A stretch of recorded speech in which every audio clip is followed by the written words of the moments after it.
Hi guys, welcome to Technical Hacks. और आज हम आपको बताने वाले हैं कि एक मेमोरी कार्ड कैसे काम करता है, उसके अंदर क्या बेसिक कंपोनेंट्स होते हैं और क्या एक करप्टेड कार्ड को हम सही कर सकते हैं, क्या उसको रिपेयर किया जा सकता है। तो इन सभी क्वेश्चंस का आंसर आपको मिलेगा इसी वीडियो में, देखते रहिए। तो यहाँ पे हम सबसे पहले बात करते हैं कि एक एसडी कार्ड में बेसिक कंपोनेंट्स क्या होते हैं। तो उसमें एक माइक्रो कंट्रोलर होता है जो कि डिवाइस के साथ कम्युनिकेट करता है, ठीक है। उसमें होता है एक नैंड चिप या नॉट एंड चिप, जिसमें कि सारा स्टोर होता है सामान, ठीक है। और इस नैंड चिप में वो सामान स्टोर होता है जो कि माइक्रो कंट्रोलर डिवाइस से हमारे लिए लाता है। तो ये इसके बेसिक कंपोनेंट्स होते हैं एक एसडी कार्ड के। अब हम आ जाते हैं इसकी वर्किंग पे। तो एक एसडी कार्ड वर्क कैसे करता है, ये तभी एक्टिवेट होता है जब हमारे को डिवाइस से इसमें कुछ स्टोर करना होता है या फिर इससे कुछ रीड करना होता है।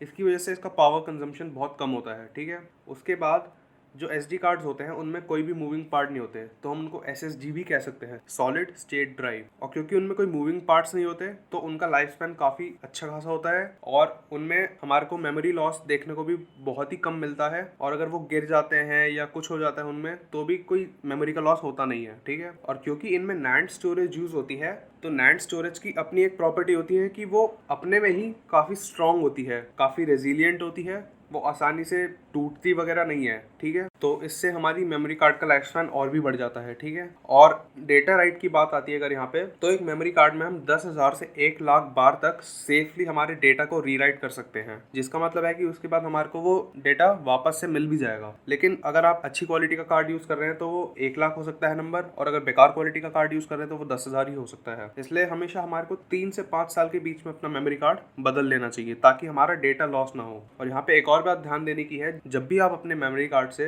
कोई चीज डिलीट करते हो तो वो वहां से हटती नहीं है, वो सिर्फ डायरेक्टरी में से हट जाती है, ठीक है। तो वो जो चीज आपने समझ लिया कि डिलीट हो चुकी है, कोई इसको देख नहीं सकता, वो असल में रिकवर हो सकती है, ठीक है। और ऐसे ही जो स्पेशल एजेंसीज होती है वो ऐसे ही काम करती हैं। जो हमारा रीराइटेबल मेमोरी कार्ड होता है उसमें से वो ऐसे ही इंफॉर्मेशन एक्सट्रैक्ट कर लेती हैं, और जो वो इंफॉर्मेशन होती है वो तभी हटती है वहां से जब उसके ऊपर हम कोई और इन्फॉर्मेशन राइट कर दें, ठीक है। तो ये एक बहुत ही बड़ी चीज है, एक बहुत ही बड़ा फंडा है, बेसिक सा है, पर पता होना चाहिए आपको, क्योंकि ये कभी भी आपके काम आ सकता है। आपको नहीं पता, मुझे नहीं पता।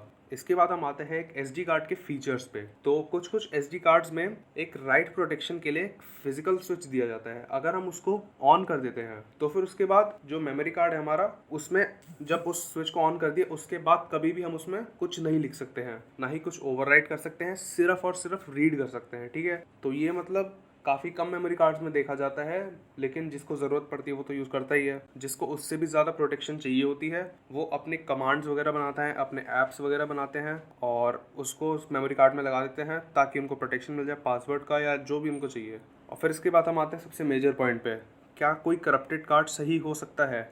तो आंसर है, हो भी सकता है, नहीं भी हो सकता है।